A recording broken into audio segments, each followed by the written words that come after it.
నేను రాను అని నిన్ను అవమానం చేసి పంపించేసింది కదా. వెళ్ళిపోయి చేసిన అవమానం కంటే ఎక్కువేం కాదది.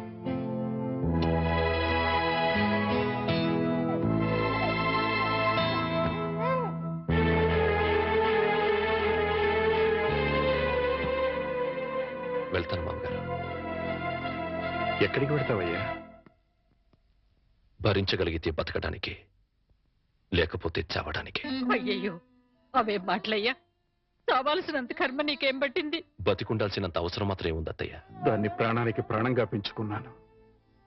మమ్మల్ని కాదంది, వెళ్ళిపోయింది. నీకు నేను పెట్టింది సంతోషించాను, ముచ్చట పడిపోయాను. ఇప్పుడు ఉన్న పేరు తీసేసింది, వెళ్ళిపోయింది అని. కానీ బాబు, నిన్ను అల్లుడిగా అనుకోలేదయ్యా, కొడుగ్గా భావించాను. ఇంకా నువ్వున్నావనే ధైర్యంతో ఈ గుండె ఆగిపోకుండా కొట్టుకుంటుందయ్యా. నేనెందుకు బ్రతికుండాలి అంటున్నావు? ఉండాలి, మా కోసం ఉండాలి. మేము బ్రతికుండడం కోసం నువ్వు ఉండాలి. లేదు, మీరు చస్తే చావండి, నేను పోతానంటావు. మీ ఇష్టం, మమ్మల్ని అనాథలుగా వదిలేసి వెళ్ళి. కానీ బాబు, రేపు మీ ఇద్దరం చస్తే మా శవాలు అనాథల్లా నడి రోడ్డు మీద పడిపోకుండా నువ్వెక్కడున్నా సరే వచ్చి టిప్పు పెట్టి వెళ్ళి. చాలు మావగారు. నాకు తెలుసయ్యా, నువ్వెందుకు వెళ్ళిపోతానంటున్నావు. ఆ పాపిష్టి దాన్ని కన్నా తల్లిదండ్రులు వీళ్ళు కూడా నీచులై ఉంటారు. వీళ్ళతో ఉంటే మా పాప అనుకుని వెళ్ళిపోవాలనుకుంటున్నారు. ఓవయ్యా ఓ. మావగారు, మనసా వాచ కర్మనా చెప్తున్నాను. ఇది వరకు మీ మీద ఎంత గౌరవం ఉందో ఇప్పుడు అంతే గౌరవం ఉంది. ఆ గౌరవం కాదయ్యా నాకు కావలసింది, పిడికెడు ప్రేమ, రవంత అభిమానం. అచ్చాలు. అవన్నీ లేవనుకుంటున్నారు మామగారు. ఉంటే నువ్వు ఇలా ఎందుకు వెళ్ళిపోతానన్నావు? ఎందుకన్నావయ్యా? ఎందుకన్నావు? చెప్పు చెప్పు. వెళ్ళిపోవాలనుకున్నాను, ఇప్పుడు ఎప్పటికీ వెళ్ళిపోకూడదు అనుకుంటున్నాను. బాబు,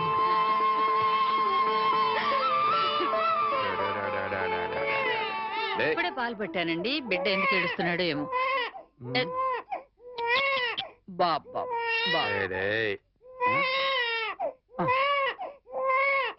నా బాబు.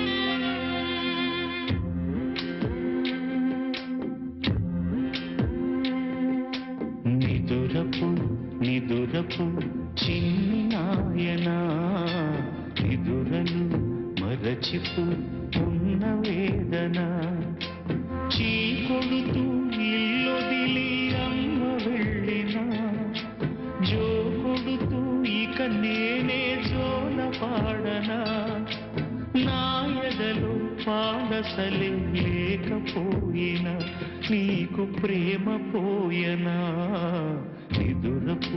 నిదురపు చిన్ని నాయనా, నిదురలు మరచిపు ఉన్న వేదన.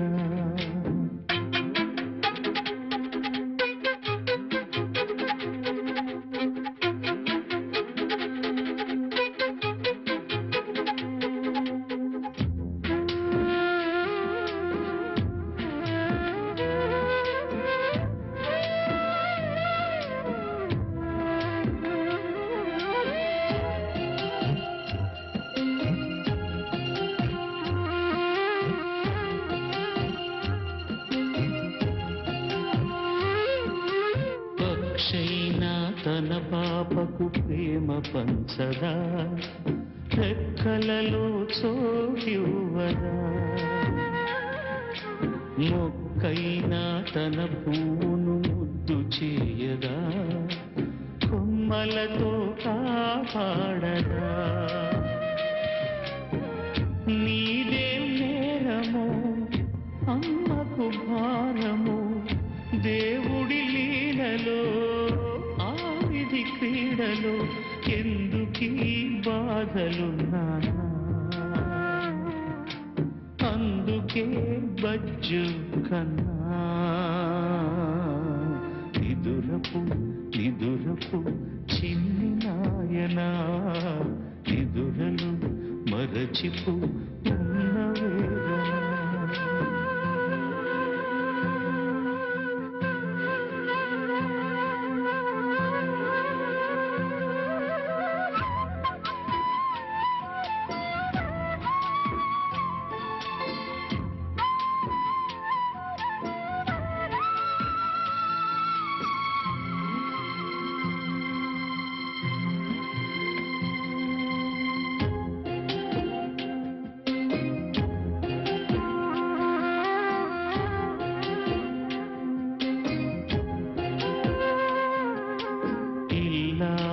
సుఖ శాంతికి మూల సూత్రము అనుకున్నాడు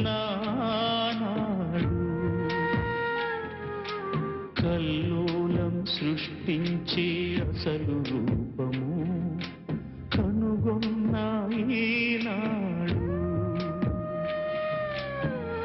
మొగుడిని గాలికి వదిన వైనము కొడుకును వీధికి విసిరిన చిత్రము వెలుగులో అన్ని వ్యధలే కనుక కునుకులో కనరా కలలే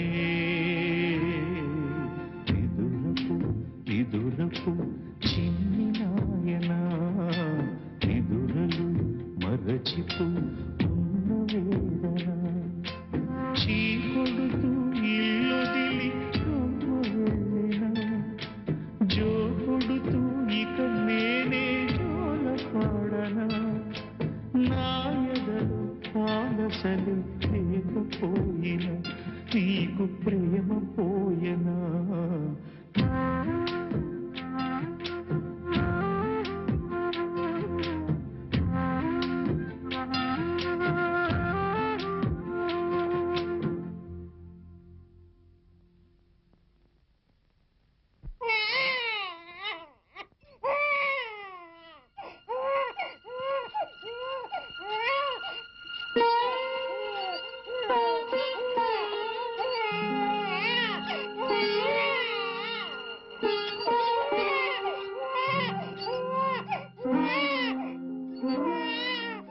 అల్లుడు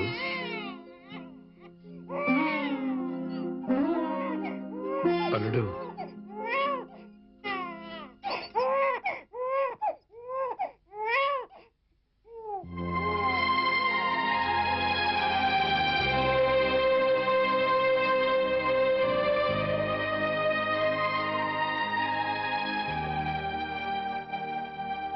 నాదో చిన్న కోరిక తీరుస్తావా బాబు?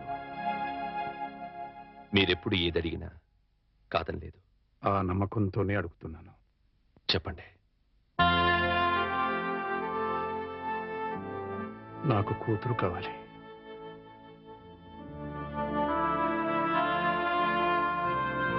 వాణిని నా కోసం కాకపోయినా బిడ్డ కోసమైనా ఇంటికి రమ్మని బతిమాలాడు. రానంది.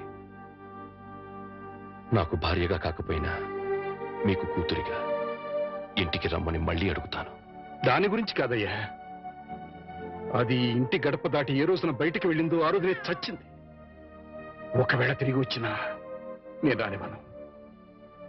మరి కూతురు కావాలని అడిగారు? అడిగాను. రానివని అంటున్నారు. కూతురు కావాలంటున్నారు. ఎలా? నువ్వు మళ్ళీ పెళ్లి చేసుకుంటే వస్తుంది. మళ్ళీ పెళ్ళా? వద్దంటే ఈ జన్మకి అనుభవం చాలు. అంత మాట అనకు బాబా.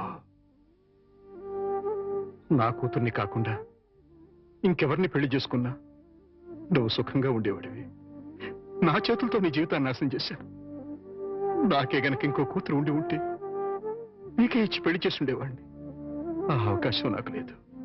అందుకే నువ్వు మళ్ళీ పెళ్లి చేసుకుని నాకు కూతురుని తెచ్చిపెట్టమని ప్రాధాన్యపడుతున్నాను. అది కాదు అవును బాబు, నీకు భార్య అవసరం లేకపోయినా ఈ పసివాడికి తల్లి కావాలిగా. వీడి కోసమైనా. తల్లి లేని వాడంటే జాలి పడతారు, తల్లి లేచిపోయిందంటే గేలి చేస్తారు. నా కొడుక్క పుట్టడం వాడు చేసుకున్న కర్మ. ఆ కర్మం తప్పించడం నీ చేతుల్లోనే ఉందయ్యా. నువ్వు మళ్ళీ పెళ్లి చేసుకుంటే వాడికి తల్లి వస్తుంది. వాడికి తల్లి ఉంటే తన తల్లి ఎవరితోనో లేచిపోయిందన్న సంగతి వాడికి ఎప్పటికీ తెలియదు. అందుకే బాబు మళ్ళీ పెళ్లి చేసుకోమని చెప్తున్నా. బాబు, నా జీవితంలో ఇంతవరకు దేహి అని ఎవరిని అడగలేదు. ఒక్కసారి నా కూతురు కోసం నిన్ను అడిగాను. ఇప్పుడు నువ్వు పెళ్లి ఒప్పుకుంటే నీకోసం ఎవరినైనా మీ కూతురి నాకు దత్తు ఇవ్వండి అని ప్రాధాయపడతాను. ఆ దత్తు తెచ్చుకున్న కూతురి నీకిచ్చి పెళ్లి చేస్తాను. బాబు, ఈ మాస్టర్ జీవితంలో చేసిన ఒకే ఒక తప్పు, ఆ తప్పును సరిదిద్దుకునే అవకాశం నాకివ్వు బాబు.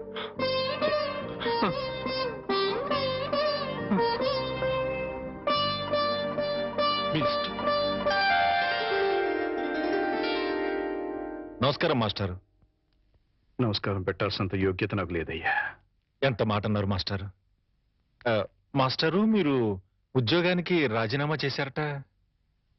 జీవితానికి రాజీనామా చేయాలనుకున్నాను, కానీ మా అల్లుడు కోసం ఆ పని చేయలేకపోయాను.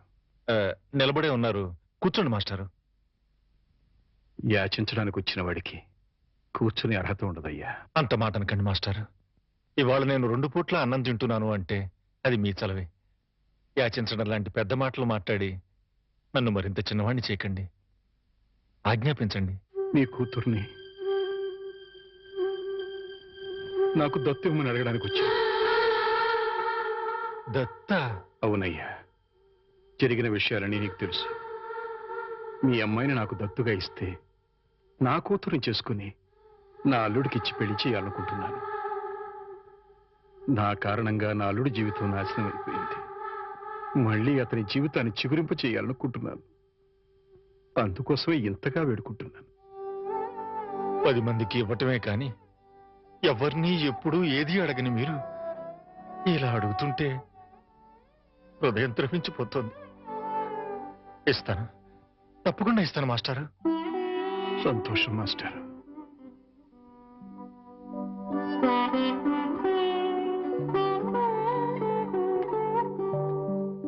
అమ్మా, నా మీద అభిమానంతో మాస్టర్ నిన్ను నా కూతురుగా దత్తు ఇవ్వడానికి ఒప్పుకున్నారు. నా కూతురుగా నా ఇంటికి రావడం నీకు ఇష్టమేనమ్మా? మా అల్లుడిని పెళ్లి చేసుకోవడం నీకు ఇష్టమేనా? బలవంతం ఏం లేదమ్మా, నీకిష్టం అయితేనే, లేకపోతే వద్దు.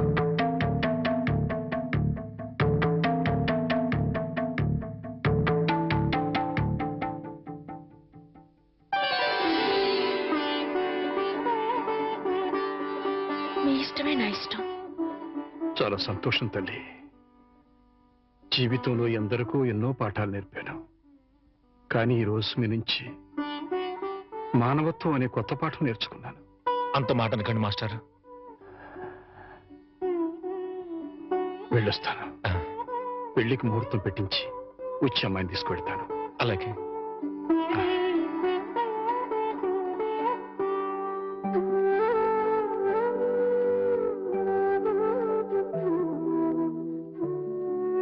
ఈ జన్మలో ఆ మహానుభావుడు రుణం తీర్చగలనో లేదో అనుకున్నాను. ఆ అవకాశాన్ని భగవంతుడు ఇలా ఇచ్చాడు. 3 నిమిషాల లోకల్ కాలు ₹1. ఓ ఏమయ్యా, 3 నిమిషాలు ఫోన్ మాట్లాడితే ఎంత? జస్ట్ ₹1 బోర్డులో రాసింది కదా సార్. ఆ బోర్డులో ఉన్న మ్యాటర్ కమిటీ ఏంటో కదా. కమిటీ ఏముంటారు? తేడా ఏం రాదు కదా. తేడా ఏమీ రాదు. సరే, నేను ఫోన్ తీసి హలో అనగానే టైం ఎంత అయిందో చెప్పాలి. అలాగే. అర్థమైందా? రింగ్ అవుతుంది. హలో, అది 1 నిమిషం. ఎవరు? సుబ్బారావా? నేను స్వామిని. అదేనయ్యా, మా అమ్మాయికి పెళ్లి సంబంధం చూడమని చెప్పాను కదా, చూసావా? ఏంటి కుర్రాడు ఎస్టీడీ బూత్ నడుపుతుంటాడా? చిచ్చి! ఆఫ్టర్ ఆల్ నా కూతురు ఎస్టీడీ బూత్ నడుపుకునే వాడికి ఇస్తానా? నెవర్! సిగ్గు లేదు. పెట్టేస్తాను. పెట్టాయి. ఏమెంత? 12 నిమిషాలు. అంటే ఎంతసేపు మాట్లాడాను? 1 నిమిషం. ఇదిగో. ఇదేంటిది 10 రూపాయలు చారిటీ? నేను ఎంతసేపు మాట్లాడాను? 1 నిమిషం. 3 నిమిషాలు ఫోన్ మాట్లాడితే ఎంత? 1 రూపాయి. 3 నిమిషాల్లో 1 నిమిషం అంటే ఎన్నో వంతు? 3వ వంతు. రూపాయిలో 3వ వంతు ఎంత? 33 పైసలు. నేను ఎంత ఇచ్చాను? 10 రూపాయి. అంటే ధర్మగుణము విశాల హృదయం ఉన్నవాడిని కాబట్టి 17 పైసలు ఎక్కువ ఇచ్చాను. అర్థమైందా? సార్ 3 నిమిషాల కాలం రూపాయి అని బోర్డులో ఉంది కదా సార్. అదంతా నాకు అనవసరం అయ్యా. 3 నిమిషములు గాని అంతకు లోపు గాని ఎంతసేపు మాట్లాడినాను రూపాయి తప్పనిసరిగా ఇవ్వవలేను అని నువ్వు బోర్డు పెట్టుకోవాలి. పెట్టలేదు కాబట్టి అంతే. సార్ మరి మీరు డెప్త్కి వెళ్ళిపోతున్నారండి. నేనంతే, మా అమ్మాయి కూడా అంతే. చాలా డెప్త్కి వెళ్ళిపోతుంటాం. Hello STD booth.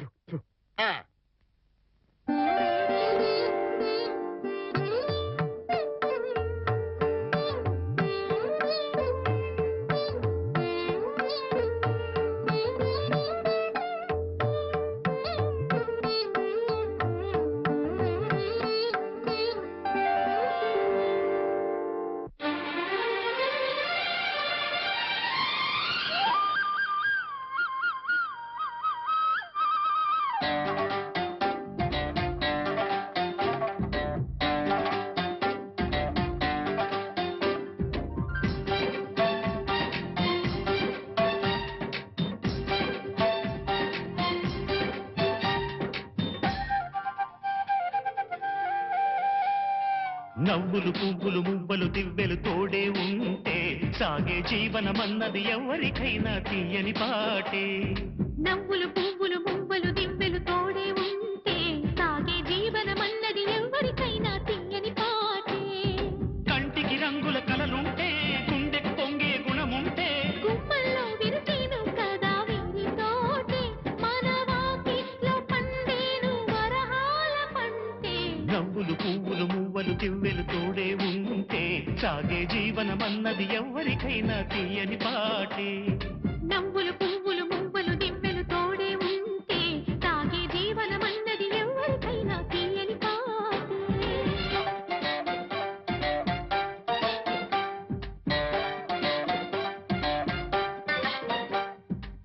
మాయే తాయే దుర్గే దుష్ట నిగ్రహే ధన్యే నమామ్యహం. శంఖం చక్రం కేళీ పద్మ పల్లవం సర్వం నమామ్యహం.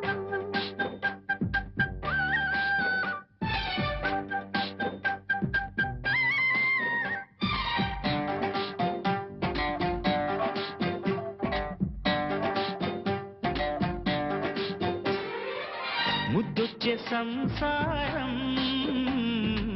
వర్ధిల్లు శతమానం మురిపించే సహవాసం అరుదైన బహుమానం.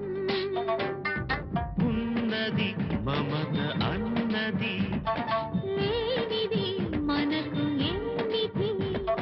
జన్మకు చాలని ఆనందం కమ్మగ పలికెను ఆహ్వానం. ప్రతిరోజు పులకింతల్లోనే అభిషేకం. ఇది సరిసాటి ఎరగని సరికొత్త మైకం. నవ్వులు పువ్వులు మువ్వలు దివ్వెలు తోడే ఉంటే సాగే జీవనమన్నది ఎవరికైనా తీయని పాటే. నవ్వులు పువ్వులు మువ్వలు దివ్వెలు తోడే ఉంటే సాగే జీవనమన్నది ఎవరికైనా తీయని పాటే.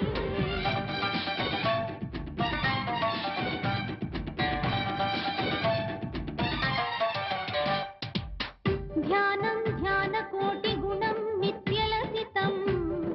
గానం గాన కోటి గుణం మోక్ష వరగమనం. చిన్మయీ శరణం సచ్చిన్మయీ శరణం.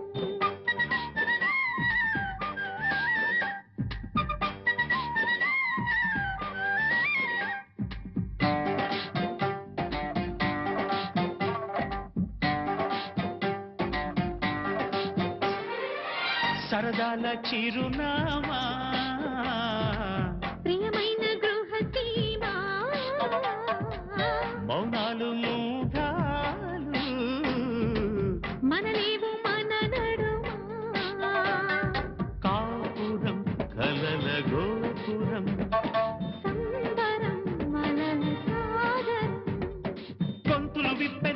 ఆహ్లాదం చిందులు తొక్కెను నా పాదం ఊహల్లో ఊహించలేని వైభోగం ఇది హృదయాన్ని వదలని వైశాఖ మాసం నవ్వులు పువ్వులు మువ్వలు దివ్వెలు తోడే ఉంటే సాగే జీవనమన్నది ఎవరికైనా తీయని పాటే నవ్వులు పువ్వులు మువ్వలు దివ్వెలు తోడే ఉంటే సాగే జీవనమన్నది ఎవరికైనా తీయని పాటే కంటికి రంగుల కలలుంటే గుండెకు పొంగే గుణముంటే గుమ్మల్లో విరిసేను కదా విని తోటే మానవాకిట్లో పండేను వరహాల పంటే నవ్వులు పువ్వులు మువ్వలు దివ్వెలు తోడే ఉంటే సాగే జీవనమన్నది ఎవరికైనా తీయని పాటే నవ్వులు పువ్వులు మువ్వలు దివ్వెలు తోడే ఉంటే సాగే జీవనమన్నది ఎవరికైనా తీయని పాటే